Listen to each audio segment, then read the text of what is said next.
नमस्कार। चलिए शुरू करते हैं केमिस्ट्री के एक बहुत ही जरूरी चैप्टर का फटाफट रिवीजन।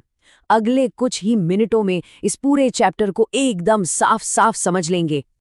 अच्छा, कभी सोचा है ऐसा क्यों है? मतलब एक चीज में जंग लग रहा है और दूसरी बस पिघल रही है। चलिए इसी को समझते हैं। सबसे पहले हमारे आसपास जो दो तरह के बदलाव होते हैं उन पर नजर डालते हैं। तो हमारा पहला टॉपिक है बर्फ से जंग तक। इसमें हम समझेंगे कि फिजिकल और केमिकल चेंज में आखिर फर्क क्या है। यहीं से हमारे पूरे टॉपिक की नींव रखी जाएगी।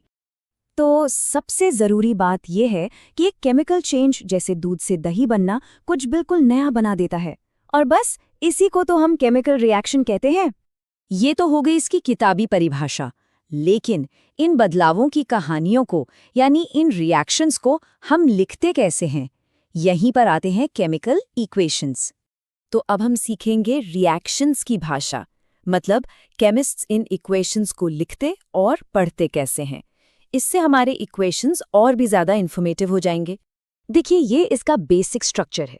जो चीज़ें बाईं तरफ हैं जिनसे हम शुरुआत करते हैं वो है रिएक्टेंट्स, और जो हमें आखिर में मिलता है दाईं तरफ वो है प्रोडक्ट्स। और ये टेबल बहुत बढ़िया तरीके से दिखाता है कि केमिस्ट्स इसमें और भी डिटेल्स कैसे डालते हैं। जैसे कि कोई चीज़ सॉलिड है तो S लिखते हैं, लिक्विड के लिए L, गैस के लिए G, और अगर कोई चीज़ पानी में घुली हुई है तो उसे हम कहते हैं एक्वस सॉल्यूशन, और उसके लिए AQ लिखते हैं। अब एक और दिलचस्प चीज़ है कैटलिस्ट। कैटलिस्ट को उस शरारती दोस्त की तरह समझिए जो दो लोगों के बीच झगड़ा तो तेज करवा देता है पर खुद लड़ाई में शामिल नहीं होता।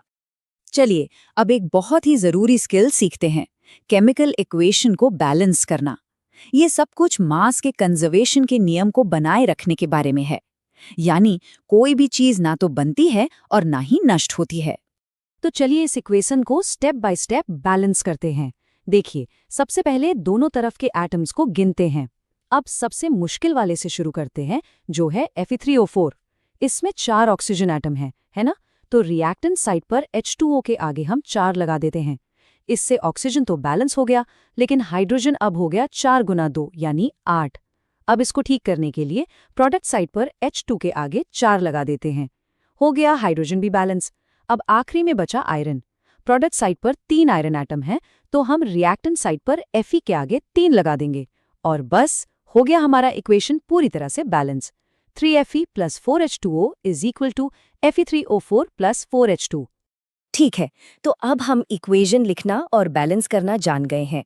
तो चलिए अब उन अलग अलग कहानियों को समझते हैं जो ये इक्वेशंस हमें बताती हैं। केमिकल रिएक्शंस के 4 मेन टाइप हैं, और ये ऐसे पैटर्न हैं जो बार बार सामने आते हैं। पहला है कॉम्बिनेशन रिएक्शन। जैसा कि नाम से ही पता चल रहा है, इसमें 2 या ज्यादा चीजें मिलकर एक हो जाती हैं। इसका एक बहुत ही बढ़िया रियल लाइफ एग्जाम्पल है दीवारों पर सफेदी करना। जब चूने में पानी मिलाते हैं तो वो बर्तन बहुत गर्म हो जाता है ना? वो इसलिए क्योंकि ये एक एक्सोथर्मिक रिएक्शन है, मतलब एक ऐसा रिएक्शन जो अपने आसपास गर्मी छोड़ता है। अब कॉम्बिनेशन का ठीक उल्टा है डीकॉम्पोजिशन रिएक्शन। इसमें एक चीज टूटकर कई चीजों में बट जाती है। और जो बात यहाँ सबसे दिलचस्प है वो ये है कि ये टूटना सिर्फ एक तरीके से नहीं होता। ये गर्मी से, लाइट से या फिर बिजली से भी हो सकता है। ये स्लाइड 2 प्रकार के डिस्प्लेसमेंट की तुलना करती है। एक है सिंगल डिस्प्लेसमेंट, जिसमें एक ज्यादा रिएक्टिव एलिमेंट कम रिएक्टिव वाले को उसकी जगह से हटा देता है, और दूसरा है डबल डिस्प्लेसमेंट। इसमें 2 कंपाउंड्स बस अपने पार्टनर्स की अदला बदली कर लेते हैं। अब सवाल यह है कि कौन किसे हटाएगा। इसका पता लगाने के लिए इस रिएक्टिविटी सीरीज का इस्तेमाल होता है। कोई भी एलिमेंट अपने से नीचे वाले एलिमेंट्स को तो हटा सकता है, पर ऊपर वालों को नहीं। जैसे जिंक कॉपर को हटा सकता है क्योंकि वो सीरीज में ऊपर है, लेकिन वो मैग्नीशियम को नहीं हटा सकता। अब बात करते हैं रेडॉक्स रिएक्शंस की। ये वो रिएक्शंस हैं जिनमें ऑक्सीडेशन और रिडक्शन एक साथ होता है। इनमें एजेंट्स को पहचानना थोड़ा कंफ्यूजिंग हो सकता है, लेकिन एक शानदार ट्रिक है। जो सब्सटेंस रिड्यूस होता है वो ऑक्सीडाइजिंग एजेंट होता है, और जो ऑक्सीडाइज होता है वो रिड्यूसिंग एजेंट। बस इतना याद रखना है कि ये उल्टा होता है।